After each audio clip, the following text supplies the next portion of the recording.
BC ఉద్యమ సేనానిగా మొదటి నుంచి బీసీ వాదాన్ని భుజాన వేసుకుని మోస్తున్నది మీరు. మీలాంటి వాళ్ళకి పార్టీలు, పదవులు అవసరమా? అవసరం లేదు పదవులు. అయితే రాష్ట్రంలో ఎన్ని రోజులు నేను 50 ఏళ్ళ నుంచి పోరాడుతున్నా. పోరాడుతుంటే నాకు ఒక ఎజెండా. నేను నాలుగు తప్ప ఉద్యమంలోకి రాలేదు. నేను 1975లో ఉస్మాన్ యూనివర్సిటీ లా కాలేజ్ చదువుతున్నాం. నా బీకామ్లో డిగ్రీ 3rd ర్యాంక్ మొత్తం యూనివర్సిటీలో 30,000 మందిలో 75లో. అప్పుడు బీకామ్ పాస్ అయినాక వెంబడే నాకు బ్యాంక్ ఆఫీసర్ జాబ్లు వచ్చాయి. ఎల్ఎల్బిలో జాయిన్ అయినా. ఇప్పుడు యూనియన్ బ్యాంకులో, ఆంధ్ర బ్యాంకులో ఆఫీసర్ పోస్ట్ వచ్చాయి. పోయి జాయిన్ అయినా. కానీ నాకు తృప్తి కాలేదు. ఈ జాబ్ చేస్తే నేనే బతుకుతా, సమాజం కోసం బతికించాలి. పేద వర్గాలు, పేద కులాలు, బీసీ, ఎస్సీ, ఎస్టీలు చదవకుంటూ ఇబ్బందులు పడుతుంటని రాజీనామా చేసి వచ్చి ఉద్యమాలు చేసి ఎక్కువ హాస్టల్ పెట్టాలి, అందరికి స్కాలర్షిప్. అప్పుడు స్కాలర్షిప్ వస్తే తప్ప చదివినటువంటి రోజు పేదరికం ఉంది. 75, 76లో అప్పుడు వచ్చి ఉద్యమాలు చేసిన. అలాంటప్పుడు ఉద్యమాలు కాదు, 2000 మందికి ట్రైనింగ్ ఇచ్చిన హాస్టల్ పిల్లలకు, యూనివర్సిటీ పిల్లలకు.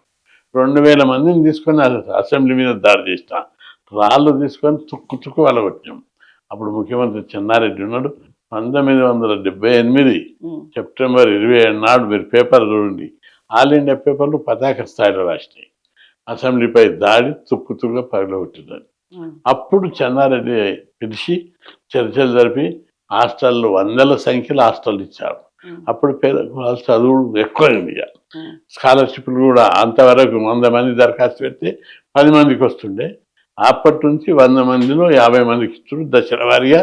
ఈరోజు 100 మందికి 100 మందికి వస్తున్నాయి. అట్లే ఈ హాస్టళ్లలో బాగలేదు తిండి, గురుకులాలు పెట్టాలి, చదువు బాగలేదని చెప్పి పోరాడినాం. 1982 డిసెంబర్ 22 నాడు 4000 మంది విద్యార్థులను జమ చేసి, అప్పుడు బీసీ కమిషనర్ ఆఫీసు బషీర్బాగ్ ఉండే, 4000 మందిని తీసుకుపోయి రాళ్ళు కట్టెలతోటి డైరెక్టరేట్ను ధ్వంసం చేసినాం.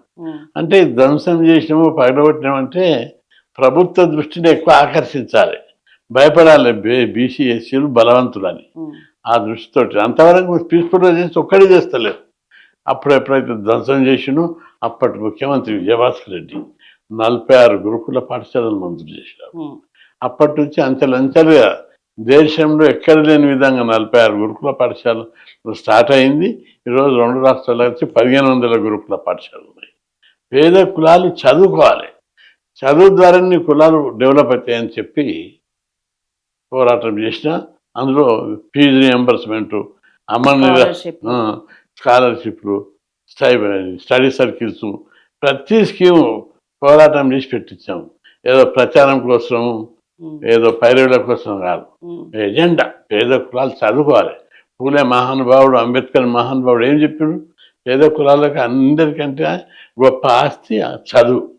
ఆ చదువు కోసమే పోరాడిన, అనేక విజయాలు సాధించిన. ఈరోజు ప్రతి ఇంట్లో డిగ్రీ, పీజీ, ఇంజనీరింగ్ చదివే పిల్లలు రూరల్ గ్రామాల ప్రాంతాలకు. అది మా యొక్క పోరాట ఫలితం. మంచి రిజల్ట్ కనిపిస్తుంది ఈరోజు. గుణాత్మకమైన, పరిణామాత్మకమైనటువంటి సమాజంలో మార్పులు చూస్తున్నాం మనం. అది మా యొక్క పోరాట ఫలితం.